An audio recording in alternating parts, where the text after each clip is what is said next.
इस वक्त दिल्ली की सल्तनत की आंखें पटना पर गड़ी हुई है।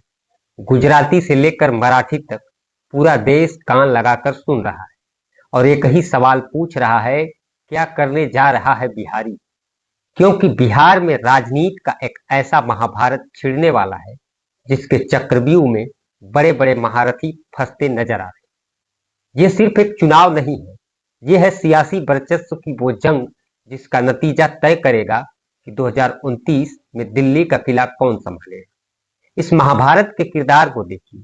एक तरफ है राजनीति के भीष्म पितामह नीतीश कुमार, जो बिहार की सियासत की धुरी तो है, लेकिन अब सवाल यह है कि क्या वो धुरी इतनी कमजोर हो चुकी है कि कोई भी एक धक्का देकर गिरा सकता है?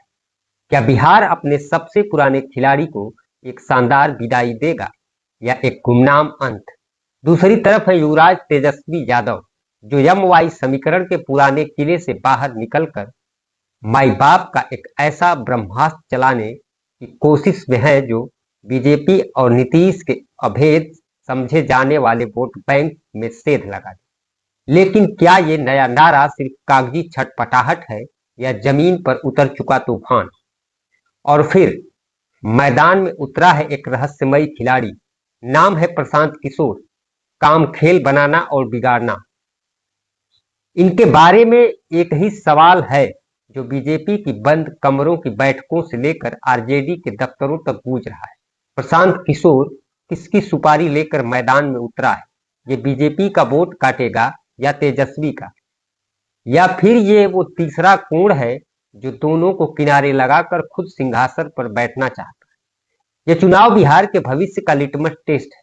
क्या जाति का जिन्न एक बार फिर बोतल से बाहर निकलेगा या ऑपरेशन सिंदूर और राष्ट्रवाद का तड़का सब पर भारी पड़ेगा? और सबसे बड़ा सवाल, क्या नीतीश कुमार को खुद उनकी सहयोगी बीजेपी ही ठिकाने लगाने वाली? तो बने रहिए हमारे साथ, क्योंकि अगले कुछ मिनटों में हम चीरफाड़ करेंगे बिहार की राजनीति के उस चक्रव्यूह की और बताएंगे कि पर्दे के पीछे कौन किसको निपटाने की तैयारी कर रहा है। खेल बहुत बड़ा है और खिलाड़ी बहुत शातिर। नमस्कार, द पब्लिक एक्सप्रेस के डिजिटल प्लेटफॉर्म पर आपका स्वागत है। मैं हूं जितेंद्र यादव।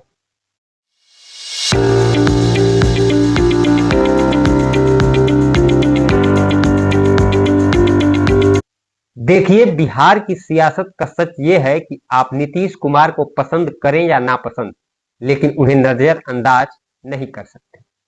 वो आज भी चुनाव की धुरी है, लेकिन ये धुरी अब जंग खा रही है। बार बार गठबंधन बदलने से उनकी विश्वसनीयता पर जो जंग लगी है उसे कोई सियासी पेंट उतार नहीं रहा। सी वोटर का सर्वे कहता है कि सुशांत बाबू का सूरज अब ढलान पर है। 60% की लोकप्रियता से सीधे 16 पर आ गए हैं। लेकिन रुकिए, कहानी में ट्विस्ट है। लोकसभा चुनाव में इसी चेहरे के साथ एनडीए ने 40 में से 30 सीटें जीती। तो क्या नीतीश का लवकुश वोट अभी भी उनके साथ है या बीजेपी के कमल ने उसे निगल लिया? यह चुनाव नीतीश कुमार के लिए करो या मरो का है। अगर हारे तो सियासत से संन्यास, और अगर जीते तो क्या यह जीत उनकी होगी या बीजेपी के रहमो करम पर मिली कुर्सी? अब आते हैं महागठबंधन पर। तेजस्वी यादव ने अपने पिता के आजमाए हुए एमवाई यानी मुस्लिम यादव समीकरण से बाहर निकलने की एक महत्वाकांक्षी कोशिश की है। लाइन पकड़ी है अखिलेश यादव वाली, पीडीए की जगह बाप यानी बहुजन अगड़ा आधी आबादी, और पी मतलब पुअर गरीब। कागज पर यह समीकरण अपराजेय लगता है। 14% यादव, 18% मुस्लिम मिलकर 32 का ठोस आधार बनाते हैं। अगर इसमें 36 अति पिछड़े और 19 दलितों में से थोड़ा भी हिस्सा आ गया तो समझिए खेल खत्म। लेकिन लोकसभा में तो ये जादू चला नहीं। तो सवाल है कि क्या तेजस्वी ने अपनी गलतियों से सीखा है? क्या वो सिर्फ वोट बैंक के मैनेजर बने रहेंगे या सच में बिहार के युवाओं की नब्ज पकड़ पाएंगे, जिनकी अपील पर औरंगाबाद जैसा किला भी ढह गया था? अब बात उसी खिलाड़ी की जो सबसे ज्यादा रहस्यमयी है, प्रशांत किशोर। जाति मुक्ति शासन का वादा सुनने में कितना अच्छा लगता है, बिल्कुल अरविंद केजरीवाल वाली लाइन है। पीके की जन स्वराज पार्टी नई है, लेकिन उपचुनाव में 10% वोट शेयर लेकर उन्होंने जता दिया कि उन्हें हल्के में नहीं लिया जा सकता। शहरी युवा जो जाति के कीचड़ से तंग आ चुके हैं, उन्हें पीके में ही एक उम्मीद दिखती है। लेकिन बिहार की जमीनी हकीकत यह है कि यहाँ वोट जाति की पर्ची पर ही पड़ता है। तो बड़ा सवाल यही है कि प्रशांत किशोर इसका खेल बिगाड़ेंगे। क्या वो बीजेपी के सवर्ण और नीतीश के अति पिछड़ा वोटों में सेध लगाएंगे, या फिर वो आरजेडी के कोर वोट बैंक में ही भ्रम पैदा कर देंगे, या ये सब एक बड़ी रणनीति का हिस्सा है जिसके पत्ते चुनाव के बाद खुलेंगे। पीके वोट कटवा है या किंग मेकर, या खुद किंग बनने आए हैं, इसका जवाब बिहार का वोटर देगा। और आखिर में बीजेपी को लगता है कि मोदी के चेहरे पर वो अकेले बिहार जीत सकती है। मंत्रिमंडल में 36 में से 21 विभाग अपने पास रखना इसी आत्मविश्वास का सबूत है। उनका तुरुप का इक्का है सांप्रदायिक ध्रुवीकरण। कोशिश पूरी है कि पहलगाम की घटना और ऑपरेशन सिंदूर को भुलाया जाए, लेकिन ये दाव उल्टा भी पड़ सकता है।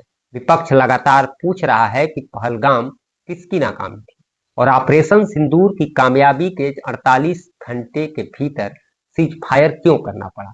ऊपर से डोनाल्ड ट्रंप के इस दावे ने कि मैंने मोदी को डांट लगाई, बीजेपी के राष्ट्रवाद की हवा निकाल दी। बीजेपी के लिए बिहार जीतना सिर्फ एक राज्य जीतना नहीं, ये 2029 की नींव रखना है।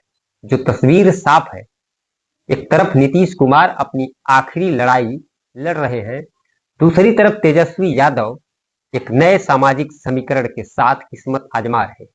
बीच में प्रशांत किशोर नाम का एक साइलेंट किलर खड़ा है, और इन सब के ऊपर बीजेपी अपने बड़े गेम प्लान के साथ तैयार बैठी है।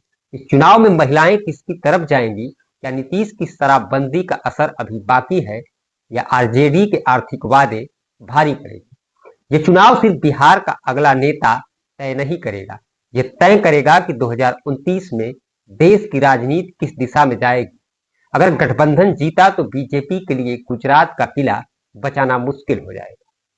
तो आप बताइए, आपको क्या लगता है, बिहार की जनता इस बार जाति के सांचे को तोड़ेगी या उसी में फंसी रहेगी? कौन बनेगा बिहार का अगला मुख्यमंत्री? कमेंट में अपनी राय लिख करके जरूर बताएं। नमस्कार।